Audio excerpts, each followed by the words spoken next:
Nasa gitna ng mga pinag-aagawang isla sa West Philippine Sea ang lokasyon ng Mabini Reef.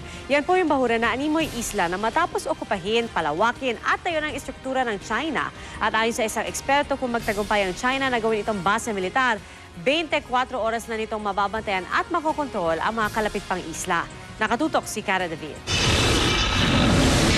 Mula sa isang lugar na halos lubog sa dagat, naging mistulang isla na ang Johnson Reef sa West Philippine Sea matapos tambakan ng buhangin ng China. Bukod sa 3 palapag na gusali, naroon din ang anti-aircraft artillery, machine gun, closed-circuit television at long-range antenna. Sabi tuloy ng Department of National Defense, tila isang base militar daw ang balak ng mga Chinong itayo sa pinag-aagawang Johnson South Reef na tinatawag ring Mabini Reef ng mga Pilipino at Chigwa Reef ng mga Chino. Namomonitor natin yan, nag-umpisa yan February. Meron tayong monitoring na unti-unti, tapos dumadami yung mga gamit nila. As you probably have seen do sa retrato, nagkukonduct sila ng reclamation for whatever purpose we still do not know, no? But we're almost sure that will be a base. 8 maliliit na bahura lamang ang hinahawakan ngayon ng China sa West Philippine Sea. Mga bato sa dagat na tinayuan ng China ng mga gusali at nilagyan ng mga machine gun at iba pang military equipment. Dahil sa liit ng mga ito, hindi pwedeng lumapag ang mga eroplano dito.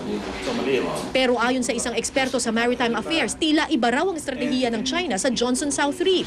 Posible raw gumawa sila ng airstrip dito para hindi na lang barko kundi pati eroplano nila makakapagpatrolya na sa mga isla. Kung magiging full-blown na base yung Johnson Reef, then pwede silang magtalaga na dyan ng kahit fighter aircraft, malalaking cargo planes, no? All the advantages that would be given by a military base, a full-blown military base. Strategic ang lokasyon ng Johnson South Reef. Nasa gitna ito ng mga pinag-aagawang isla. Kaya kung magtatagumpay ang China na gawin itong military air base, 24 oras nitong mababantayan at makokontrol ang mga kalapit pang isla. So hindi na sila defensive mode kumbaga.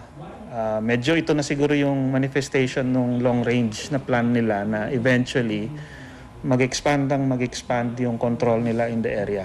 And eventually mapalis nila lahat ng ibang bansa doon.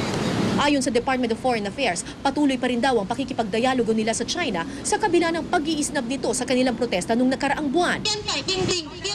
Kumpara sa Pilipinas, mas umiinit ang hidwaan sa pagitan ng Vietnam at China sa agawan ng teritoryo sa South China Sea. 21 na ang namatay na magprotesta ang mga Vietnamese laban sa pagtatayo ng oil rig ng China at pagbangga di umano ng barko ng China sa sasakyang pandagat ng Vietnam.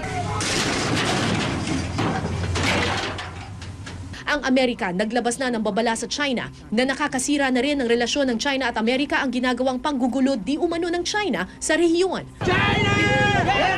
Kanina, ilang Vietnamese at Filipino ang nagrally sa harap ng Chinese consulate sa Maynila upang ipahayag ang kanilang pagtutol sa ginagawa ng China. Cara David, Nakatutok, 24 Oras.